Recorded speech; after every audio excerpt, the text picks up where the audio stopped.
বাংলাদেশি বলে হুমকি, আতঙ্কে দিল্লি থেকে কাজ ছেড়ে চলে এসেছিলেন বিনোদ। কিন্তু সামনেই ছিল মেয়ের বিয়ে। কাজের যে টাকা পেতেন তাও আনতে পারেননি। বিয়ের আয়োজন কার্যত অসম্ভব হয়ে দাঁড়িয়েছিল। সেই সময় খবর পেয়ে বিয়ের সমস্ত আয়োজনের দায়িত্ব নিলেন তৃণমূল স্থানীয় জেলা পরিষদের সদস্য। ধুমধামের সঙ্গেই হলো 4 হাত 1। মালদা জেলার হরিশ্চন্দ্রপুর 2 নম্বর ব্লকে শামুখা গ্রাম পিছিয়ে পড়া প্রত্যন্ত এলাকা। বেশিরভাগ লোক পরিযায়ী শ্রমিক। এই এলাকার বাসিন্দা বিনোদ ঋষি। বাড়িতে রয়েছে স্ত্রী, বৃদ্ধ মা, বাবা, 2 মেয়ে এবং 1 ছেলে। দিল্লিতে ঠিকাদারের অধীনে চুক্তিভিত্তিক শ্রমিক হিসেবে কাজ করতেন। জরাজীর্ণ ভগ্নপ্রায় বাড়ি। বাইরে কাজ করে যা উপার্জন করতেন তা দিয়ে কোনো মতে চলত সংসার। বড় মেয়ের বিয়ে ঠিক করেছিলেন। ভেবেছিলেন একটু বেশি কাজ করে টাকা উপার্জন করে বিয়ের আয়োজন করবেন। কিন্তু তার মাঝেই দিল্লিতে পরিস্থিতি বদলে যায়। বাংলাভাষীদের ওপর আক্রমণ নেমে আসে। আতঙ্কে বিনোদ কাজ ছেড়ে চলে আসে। যে টাকা পেতেন তাও আনতে পারেননি। পড়ে যান বিপাকে। এদিকে এগিয়ে আসছিল মেয়ের বিয়ের তারিখ। ভেবেছিলেন হয়তো পারবেন না বিয়ে দিতে। স্থানীয় জেলা পরিষদ সদস্য বুলবুল খান জানতে পারেন এই দুর্দশার কথা। পরিবারের সঙ্গে দেখা করে তিনি জানান বিয়ের সমস্ত অনুষ্ঠানের আয়োজন তিনি করবেন। সেই মতো সব ব্যবস্থা করা হয়। বৃহস্পতিবার রাতে 4 হাত 1 হয়।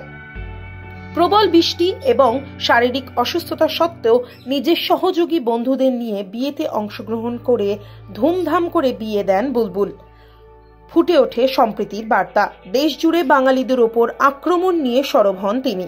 এই পরিস্থিতিতে ভয়াবহ পরিস্থিতি আখ্যা দিয়ে তিনি বলেন, মমতা ব্যানার্জি সন্তান স্নেহে সকলকে আগলে রাখছেন। সেই অনুপ্রেরণাতেই তিনি এই পরিবারগুলোর পাশে আছেন। মালদা থেকে বিশ্বজিৎ মণ্ডলের রিপোর্ট। কাজ করতাম তো সব চাংড়া বাংলা নিয়ে। ওখানে দেখলাম ওই বাংলাদেশি বলে বাংলা কথা বলছে।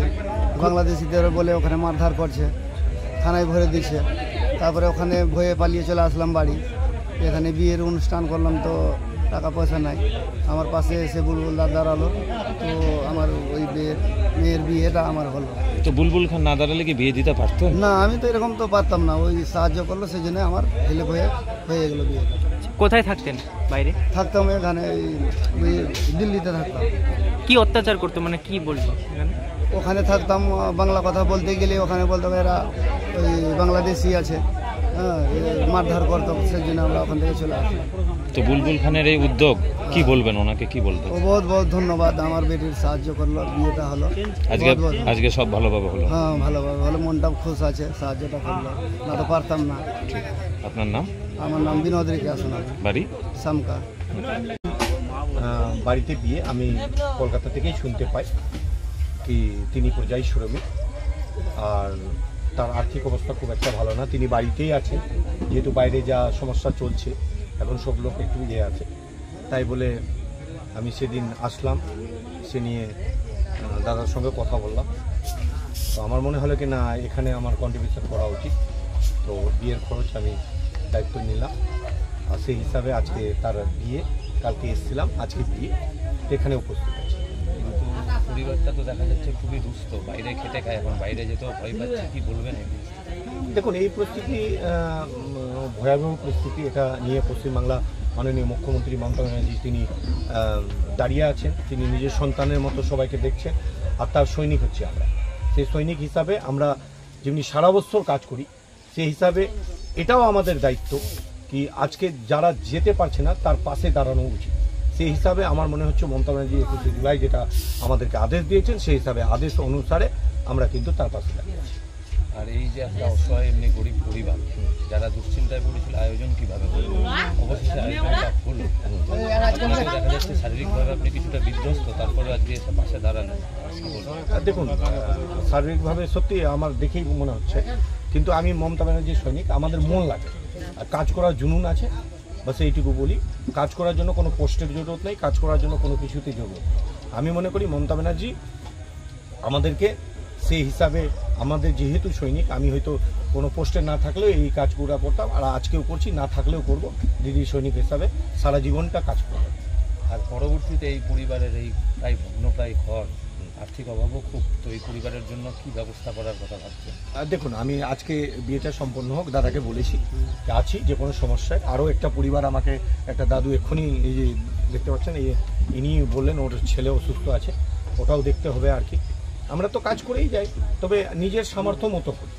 আমরা তো ওই রকম নয় যে মানে আহমারি কিছু, যতটি পারি মানুষের পাশে।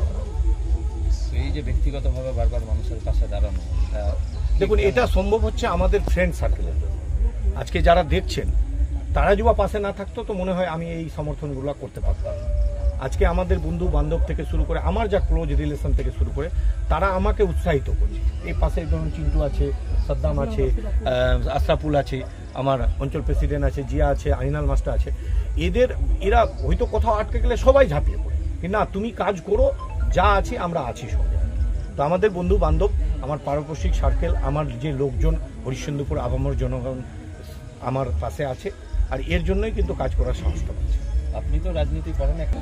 কোনো দিন না, কেউ বলতে পারে না কি আমি কোনো দিন বিজেপি, কংগ্রেস, সিপিএম। আমি দেখবেন আমার অফিসটা, আমার তো অফিস আছে, ওখানে আমি অ্যাকচুয়ালি বসি, সবাই আছে ওখানে, অসুবিধা নেই।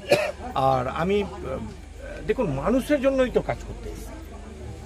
মানুষের জন্য কাজ করা মানে কি, আজকে ধরুন কি আজকে কেউ আছে, কেউ আসবে, মানুষের জন্য কাজ করতে হবে, এটাই হচ্ছে লক্ষ্য। আজকে দিদি যেমনি কোনো রং দেখছেন না, সেই হিসাবে আমরাও কোনো রং দেখতে চাই। নাম এবং পরিচয়? আমি হচ্ছি বুলবুল খান, আমি এই কন্টিজেন্সির জেলা পরিষদ। উৎসাহ ওঠাচ্ছে, এটা সারা পশ্চিমবাংলায়, এটা সারা ভারতবর্ষের লোক জেনে গেছে। আজকে মাননীয় মুখ্যমন্ত্রী থেকে মিথ্যা রটাচ্ছে।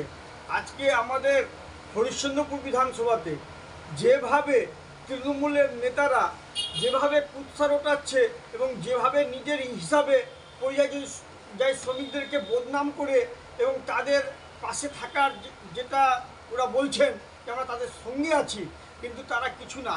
এটা সামনে যেহেতু ভোট আছে, ভোটের ফায়দা লুটার জন্য এগুলো কাজ করছে।